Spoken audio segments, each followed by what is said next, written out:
It is truly an honor and a privilege to welcome the family of Colonel Alfred Asch today in the Michigan Senate. In Proverbs, it tells us that a good name is more desirable than great riches, and to be esteemed is better than silver and gold. Few people will ever be as highly regarded as Colonel Asch. Colonel Asch was born and raised in Beaverton, and as a child, he yearned to fly. Shortly before he left for the Army in Europe, he met Naomi from Marion, and it was love at first sight. During their wartime courtship, Alfred wrote, "It seldom happens that one writes to a girl after having just one date. I can't remember whether or not I wrote you since I saw you for a moment at Houghton Lake. I am sorry if I caused any confusion. Your boyfriend seemed to be very much distressed." Well, that boyfriend became an ex-boyfriend, and Alfred and Naomi were happily married for 65 years and raised 2 boys.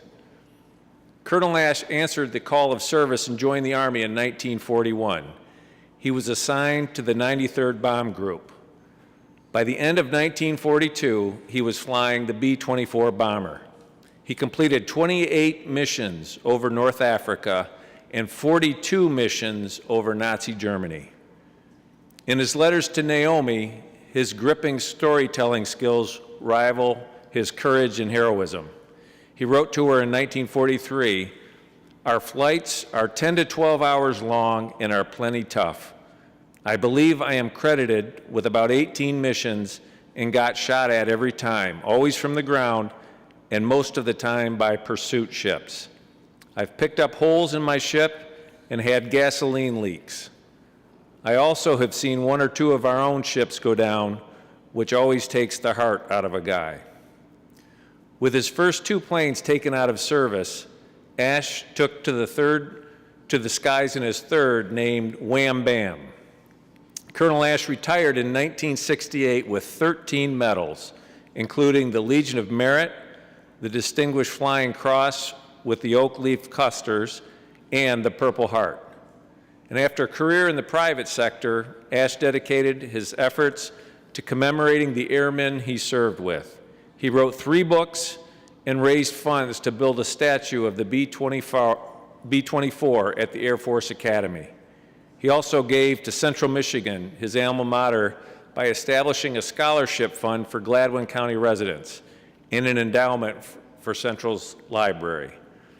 The Asch family has donated the proceeds from the sale of Colonel Asch's memoir to the Beaverton Activities Center, and that's where the tribute that we are presenting today will be posted to celebrate his life.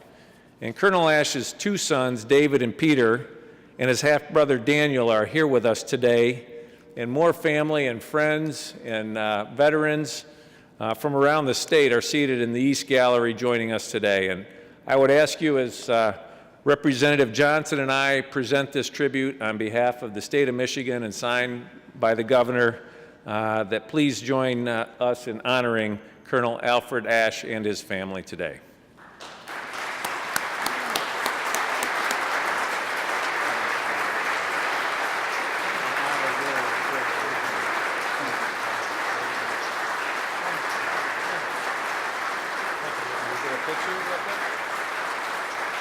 Thank you.